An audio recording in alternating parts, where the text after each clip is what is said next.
This is kind of a historical week because tomorrow, May 20th, is the 200th anniversary of the founding of San Bernardino area as the name San Bernardino.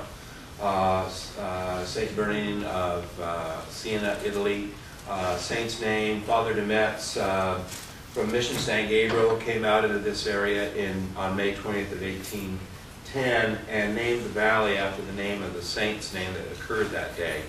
And so said Mass at built a little altar capilla down on the Inland Center Drive. In fact, tomorrow there'll be a rededication of the marker that was placed there in 1910 for the first centennial.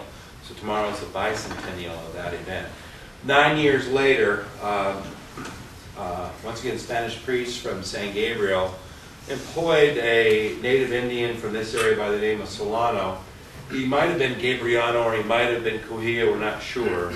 But he engaged Gabriano Indians, Serrano Indians, and Kuhia in a project to build basically an irrigation ditch from Mill Creek, which is flows down by Redlands, all the way from Green Spot, all the way down to Old San Bernardino, which is West Redlands today, or Loma Linda.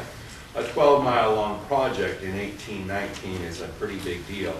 Pedro Alvarez, the engineer for the project, probably had some surveying background and used the natural overflow of Mill Creek that had been historically there.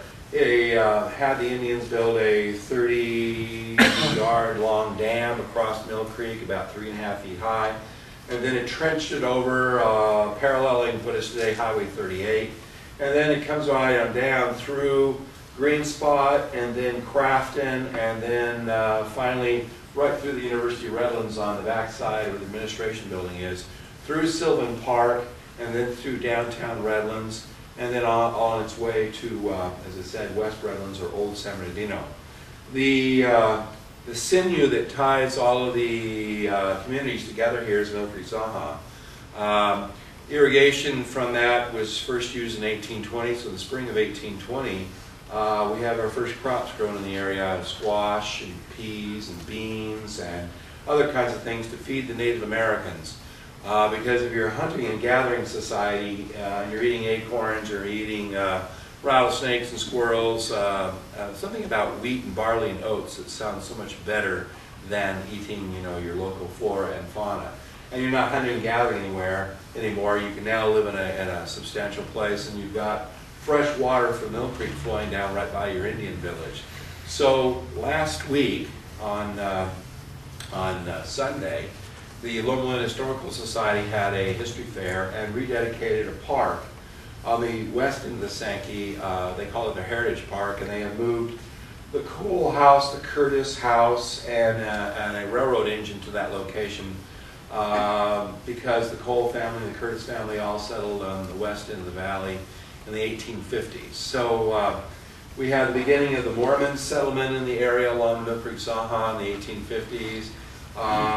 The first citrus grove ever in the area in 1857 was on the banks of Zanja by Anson Van Leuven. The Crafts family that moved to Crafton came in 1860. James W. Waters, one of the three mountain men who settled on the Sankey, was here very early in the 1840s. William Wolfskill cut timber along the upper banks of the Sankey in the 1830s and 1840s, hence the name Mill Creek, because they don't actually have to go up into the mountains. They could actually have the mill down lower. The Crams had a furniture factory in two locations on the Sankey, one at the Asistencia, which is in West Redlands, now called the Estancia, and then of course one in Crafton.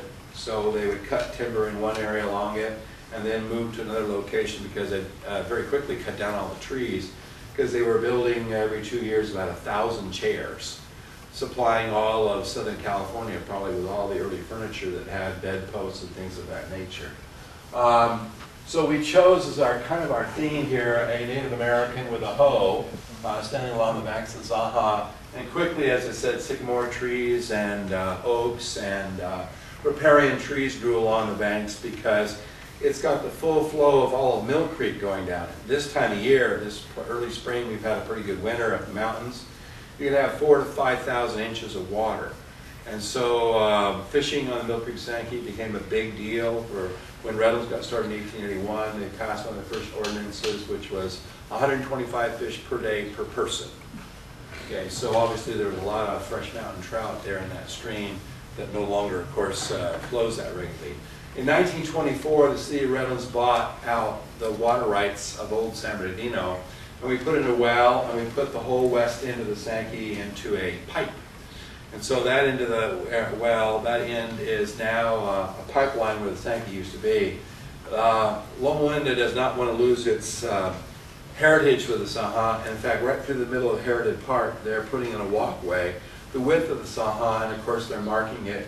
And then behind the surgical center that's off Barton Road, they've already done that. And so they'd like to tie in a trail from their end to Redlands. And of course, our project here would like to go from 9th or 10th Street in Redlands and go east all the way up to the Crafton area and have a walking trail next to it. With interpretive signs and other things that will let people know, hey, this is the oldest construction project in the county. And when you're talking California, 1819, you can't get much earlier than that. I mean, the only thing that is older in this area, you got to go to Mission San Gabriel. You got to go to any one of the California missions that would be older than this. Okay, the fact that it was used for over 175 years continuously, the fact that early pioneers all settled along it, on the banks of the Zanja became a book that was published in 1951. WPA project did research on it in 1936. Unemployed historians gathering together all the information.